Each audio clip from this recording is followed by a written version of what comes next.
जब वो मोड़ साफ कर रहा होता है तभी वो पानी में एक चमकदार गले का लॉकेट देखता है जो देखने में बहुत महंगा लग रहा होता है। जमाल उसे निकालने की कोशिश करता है और इसी कोशिश में वो उस मोड़ के अंदर गिर जाता है और जब वो उस मोड़ से बाहर आता है तो वो देखता है कि वो किसी और ही जगह पहुंच गया है। दरअसल ये एक झील होती है। उसे लगता है कि गलती से वो कैसल वर्ल्ड जो कि नया पार्क बन रहा है वहां पहुंच गया है। अब जब वो पानी से बाहर निकलता है तो उसके सामने एक शराबी आता है जिसने पुराने जमाने के कपड़े पहने होते हैं। जमाल को लगता है कि कैसल वर्ल्ड ने नया थीम बनाया है जिसमें सबके सब पुराने जमाने के कपड़े पहनेंगे। वो यहाँ से आगे निकल जाता है जहाँ पर बहुत बड़ा कैसल होता है। उस कैसल के मेन गेट पर दो गार्ड्स भी होते हैं जो जमाल को रोक लेते हैं और पूछते हैं कि तुम कहाँ से आए हो। जमाल बताता है कि मैं नॉर्मंडी से आया हूँ। दरअसल यहाँ पर एक फ्रेंच मिनिस्टर आने वाला था, इसीलिए गार्ड्स को लगता है कि जमाल वही मिनिस्टर है और वो उसे कैसल के अंदर आने की इजाजत दे देते हैं। जहाँ जमाल देखता है कि सबने आज से कई सौ साल पुराने कपड़े पहने हैं। जो बाजार होते हैं वो भी आज से कई सौ साल पुराने हैं। जमाल कैसल वर्ल्ड वालों से बहुत ज्यादा इम्प्रेस हो जाता है और तभी उसकी नजर एक लड़की पर पड़ती है जिसका नाम विक्टोरिया है। वो विक्टोरिया के पास जाता है और जब वो विक्टोरिया से बात कर रहा होता है तभी यहाँ पर एक आदमी आ जाता है जो सब लड़कियों को छेड़ रहा होता है। दरअसल ये सेनापति है और वो विक्टोरिया के पास भी आता है, पर जमाल को उसकी ये हरकतें अच्छी नहीं लगती। जमाल कहता है कि अगर तुमने अपनी हरकतों को नहीं सुधारा तो इसका खामियाजा तुम्हें भुगतना होगा। वो अपनी तलवार निकालकर उसकी गर्दन पर रख लेता है। जमाल को पता है कि ये नकली तलवार है, इसीलिए उसकी तलवार से नहीं डरता और ये देखकर वहां पर जितने भी लोग होते हैं वो सब के सब उससे बहुत इंप्रेस हो जाते हैं और इसके बाद जमाल को किले के अंदर ले जाया जाता है। दरअसल उसकी बहादुरी देखकर उसे अब राजा के पास लाया जाता है जहाँ पर राजा के साथ उनकी बेटी यानी कि राजकुमारी भी होती है। राजा उसे देखकर बहुत इंप्रेस होते हैं। दरअसल राजा ने अपनी बेटी की शादी नॉर्मंडी के राजकुमार से तय की है, इसीलिए राजा को लगता है कि जमाल नॉर्मंडी के राजकुमार का आदमी है। वो उससे पूछते हैं कि राजकुमार कब तक आएंगे। जमाल ऐसी कोई तारीख बता देता है जिसके बाद वो बाहर जाता है जहाँ पर आज एक गुनहगार को सजा देनी होती है। सबके सब लोग बहुत ज्यादा परेशान और सदमे में होते हैं, पर जमाल यहाँ पर बहुत इंजॉय कर रहा है क्योंकि उसे पता है ये कैसल वर्ल्ड का थीम पार्क है जहाँ पर सबके सब पुराने जमाने का होने का प्रिटेंड कर रहे हैं और अब वो खुश होता है। सब लोग उसे देखकर हैरान होते हैं और तभी उस गुनहगार को मार दिया जाता है और जब जमाल उसका सर उठाता है तो उसे समझ में आ जाता है कि ये कोई थीम पार्क नहीं है बल्कि सच में उस आदमी को मार दिया गया, जिसके बाद वो बेहोश हो जाता है। जब उसे होश आता है तो उसके सामने विक्टोरिया होती है। विक्टोरिया दरअसल उसे अपने साथ इसलिए लाई होती है क्योंकि उसके गले में जो लॉकेट था जो उसे मोट के अंदर से मिला था वैसे ही लॉकेट विक्टोरिया के पास भी है। विक्टोरिया जमाल को बताती है कि तुम भी उसी ग्रुप से हो जिस ग्रुप से मैं हूँ। हम राजा के खिलाफ हैं, हम उसे उसकी गद्दी से हटाना चाहते हैं क्योंकि वो एक क्रूर राजा है। उसने हमारी रानी को धोखा दिया और उनकी राजगद्दी को हथिया लिया। एक बार फिर से हम अपनी रानी को राजगद्दी पर बिठाना चाहते हैं। जमाल को कुछ भी समझ नहीं आता कि ये क्या हो रहा है और अब वो विक्टोरिया से साल और जगह पूछता है। वो कहती है कि ये इंग्लैंड है और ये सन है 1328। जो सुनकर जमाल पूरी तरह से हैरान हो जाता है क्योंकि वो अमेरिका से है। अमेरिका की नॉर्मंडी में उसका थीम पार्क है, लेकिन अब वो टाइम ट्रेवल करके सन 1328 इंग्लैंड में पहुंच चुका है। जमाल एक बार फिर से इस लॉकेट की मदद से टाइम ट्रेवल करके अपने देश, अपनी जगह, अपने टाइम में जाना चाहता है, लेकिन उसे नहीं पता कि वो वापस कैसे जाएगा। अब रात को कैसल में होने वाली पार्टी में राजा उसे बुलाते हैं जहाँ पहुंचने के बाद जमाल बहुत ही अजीब डांस करता है। दरअसल वो 21st सेंचुरी का डांस कर रहा होता है और ये 14th सेंचुरी है। ये देखकर सब उससे बहुत इंप्रेस हो जाते हैं और उसी की तरह डांस करने लगते हैं। राजकुमारी जमाल से बहुत इंप्रेस हो जाती है और उसे कोने में ले जाकर अपने गले से लगा लेती है, पर तभी वहां पर सेनापति आ जाता है जो जमाल से नफरत करता है और कहता है कि तुमने राजकुमारी को छूने की कोशिश कैसे की। वो अपना खंजर निकाल लेता है। जमाल उससे बचने के लिए शैंडलियर की रस्सी से वहां से भागने लगता है, लेकिन गलती से वो राजा के ऊपर गिर जाता है और ये जमाल की खुशकिस्मती होती है क्योंकि ठीक उसी वक्त दो लोग राजा को मारने वाले थे और इस तरह से गलती से वो राजा की जान बचा लेता है। राजा जमाल से बहुत ज्यादा इंप्रेस हो चुका है, इसीलिए सबसे पहले वो अपने सेनापति को उसकी पोस्ट से हटा देता है क्योंकि उसने सुरक्षा में सावधानी नहीं बरती और अब वो अपना नया सेनापति जमाल को बना देता है। जमाल सेनापति तो बन गया, लेकिन उसे नहीं पता कि सेनापति करता क्या है, इसीलिए वो अपनी सेना को उल्टी सीधी तरकीबें बताता है जो किसी के भी समझ नहीं आती। वो कहता है कि किले के बाहर एक बहुत बड़ा मुंह का आकार बना दो जिससे दुश्मन डर जाएंगे और किले के अंदर आएंगे नहीं।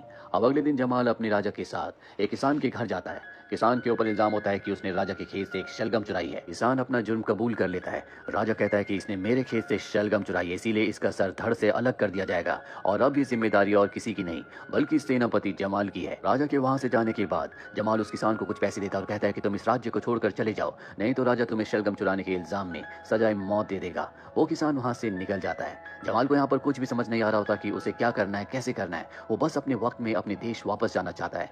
रात को उसके पास विक्टोरिया को लाया जाता है। विक्टोरिया को लगता है कि वो उसी की टीम का, उसी के ग्रुप का है, इसीलिए वो उसे कहती है कि हमें प्लान करना होगा, राजा को उसके तख्त से हटाना होगा। जमाल आज की घटना से पहले बहुत डरा हुआ होता है। वो विक्टोरिया से कहता है कि किसान ने उसकी शलगम चुराई थी, उसने उसे मौत की सजा दी और अगर मैंने उसे मारने की, तख्त से हटाने की प्लानिंग की तो सोचो मुझे क्या सजा देगा।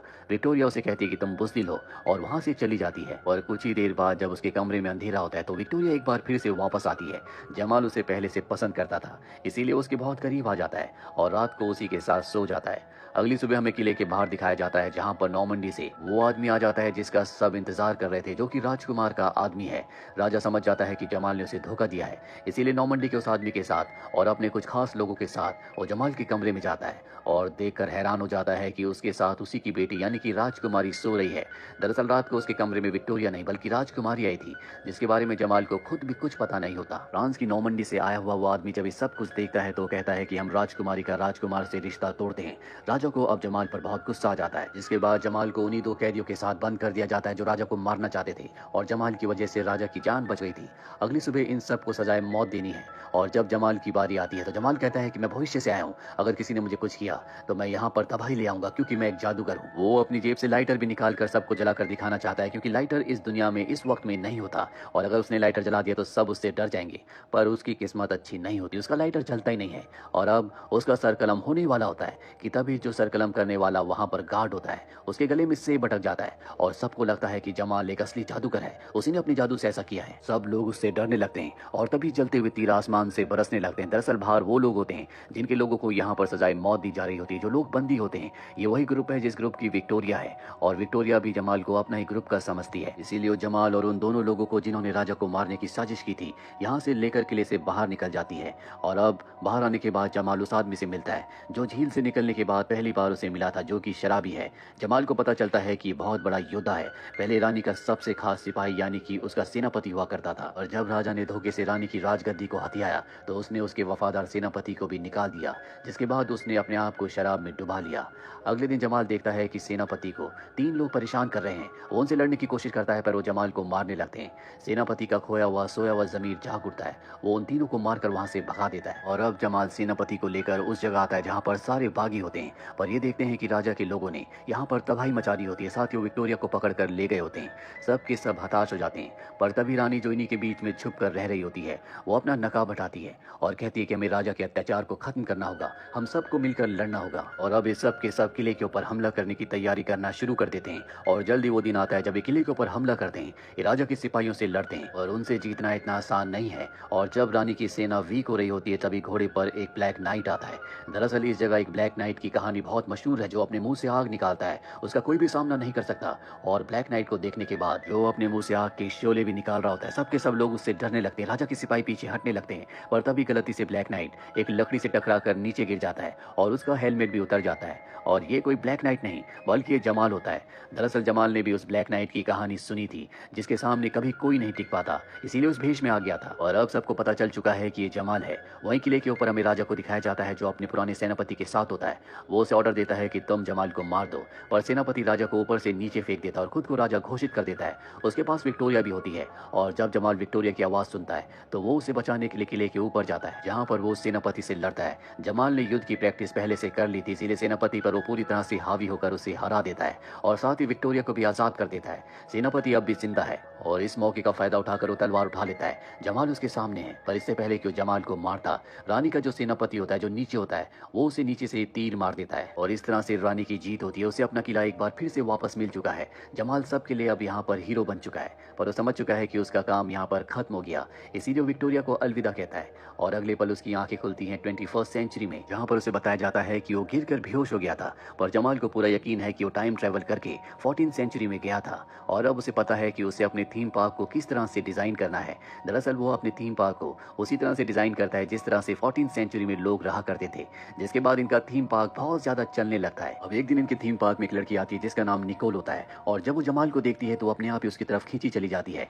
दरअसल निकोल की शक्ल हूबहू विक्टोरिया की तरह है। जमाल भी निकोल को देखकर बहुत खुश होता है क्योंकि जब वो 14th सेंचुरी में गया था तो उसे विक्टोरिया से प्यार हो गया था और उसे वापस अपने वक्त में आना पड़ा और इस वक्त में भी उसे निकोल के रूप में विक्टोरिया वापस मिल गई। और इसी के साथ ये फिल्म की कहानी यहीं पर खत्म हो जाती है। उम्मीद करते हैं कि ये कहानी आपको पसंद आई।